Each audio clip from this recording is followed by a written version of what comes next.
Over the past 26 years that I've been coaching leaders and entrepreneurs and executives, almost always one common theme presents itself related to leadership. And that theme has something to do with leaders who are frustrated with people who are underperforming. And oftentimes the questions that come related to the underperformance is why can't they follow instructions? Why can't they get things done? Why can't they just see if they would do it like this, it would all work out? I get these kinds of questions all the time.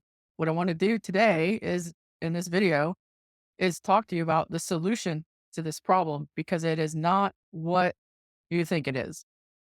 You see, most leaders have been taught that if people are resistant, if they're underperforming, if they're not doing what they're supposed to do, we should use things like accountability and expectations and explanations to get them to do better.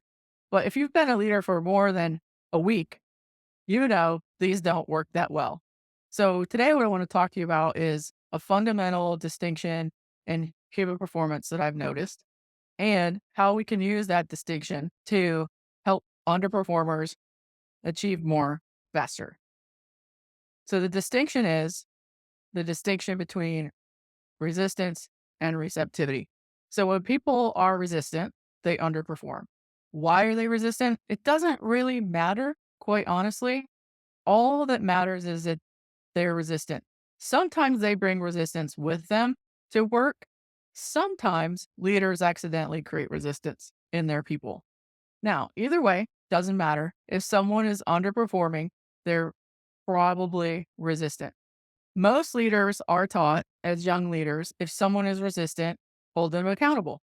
If someone is resistant, tell them the expectations. If someone is resistant, they must just not understand the importance. So go ahead and explain it to them.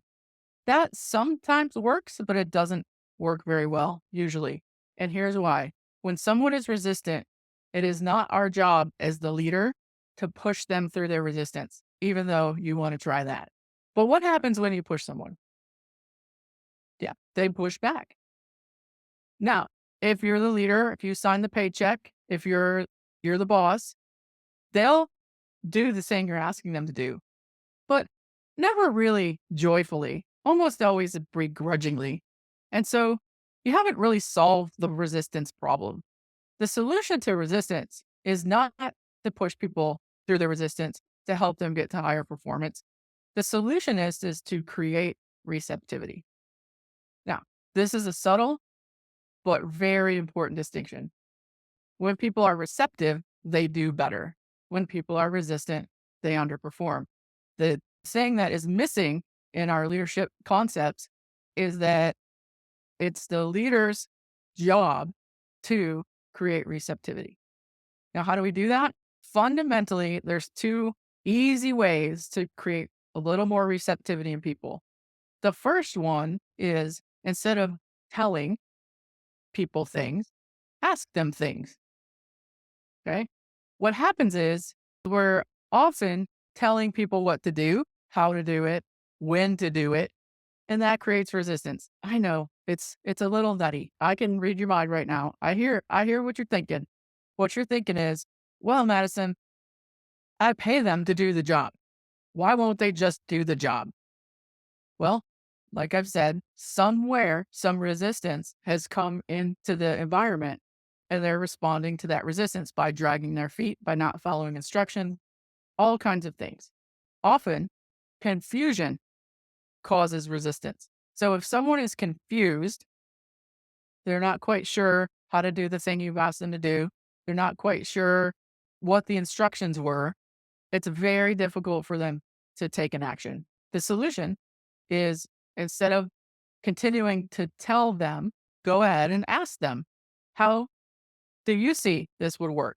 How do you want to do it? Ask them about them. Ask them what they see. Ask them when they want to have it done. When can you have it done? What are the barriers to this problem? What is your agreement related to this project? Fundamentally, one way to create more receptivity and less resistance is to ask more and tell less. Ask more questions, do less telling. Now you got to be careful because we also have learned as leaders how to ask a question that is actually a statement in disguise, how to ask a question that is actually an instruction. It sounds kind of like this. Well, have you thought about taking some training? That's not a question. That's a statement in disguise. Well, have you thought about asking your peers for help? That's not a question. That's a statement in disguise. Now, these kinds of things actually create resistance. So, what to do instead? Ask, what solutions do you see could work here? What do you think you need to help you be successful in this project? Bottom line is, most leaders have been taught or think their job is to push people through their resistance through fear, coercion, manipulation, trying to hold people accountable. It just doesn't work very well.